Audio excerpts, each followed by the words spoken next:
So then how do we go about sketching the crime scene? That's the second thing you're going to need to do while you're down at the crime scene, all right?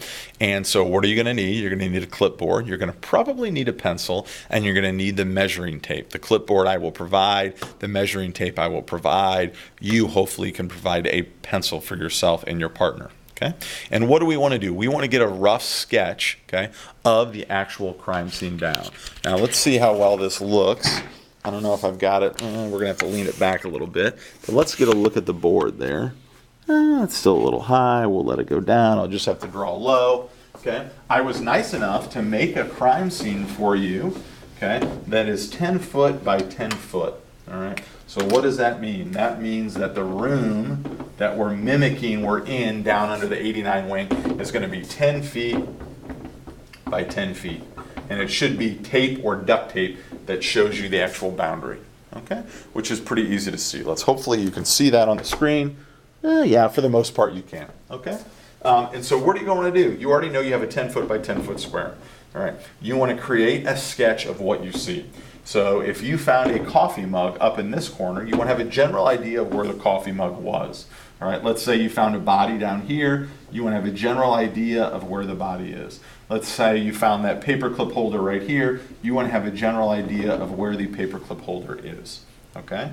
Now, of course, you don't want to just guesstimate where everything is. You want to measure where everything is. All right? So if I found a paperclip holder here, I want to have 2 points, okay, that I can utilize to reference where it's at, and that's where the measuring tape comes in.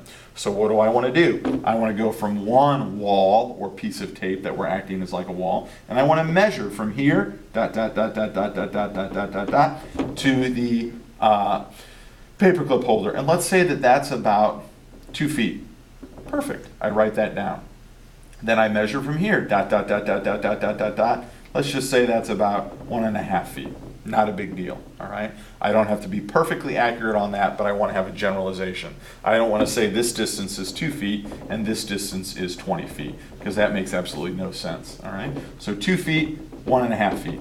Then I want to go up here to the coffee mug, and I want to find the 2 closest points, that wall, and I would make measurements, all right? And let's say I found a hammer right here, and I want to measure the hammer from that wall. This one looks probably closest here, and that wall. But again, this is just supposed to be a rough sketch that we're getting down.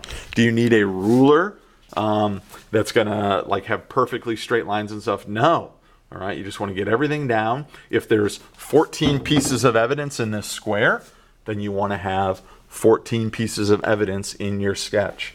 All right, and you want to have the measurements. Again, if I asked you in a couple weeks to produce your sketch and tell me what the measurements were, would you be able to do that? All right, so that's the rough sketch. When you're done with the rough sketch and you come back to the library, you can obviously work on your final sketch. You would need to get a piece. You'd need to get a piece of graph paper. You'd need to use a ruler. You need to have a scale. The book talks all about all that stuff in there.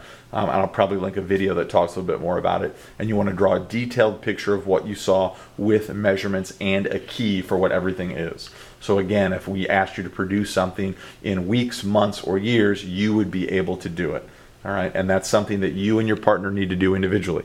So you can do the rough sketch as a group, as a partner, but then you each need to do your own final sketch off of that rough sketch. All right, photographic log, you're both going to be down there photographing. Just have one person from your group download it to a file that you can share between each other.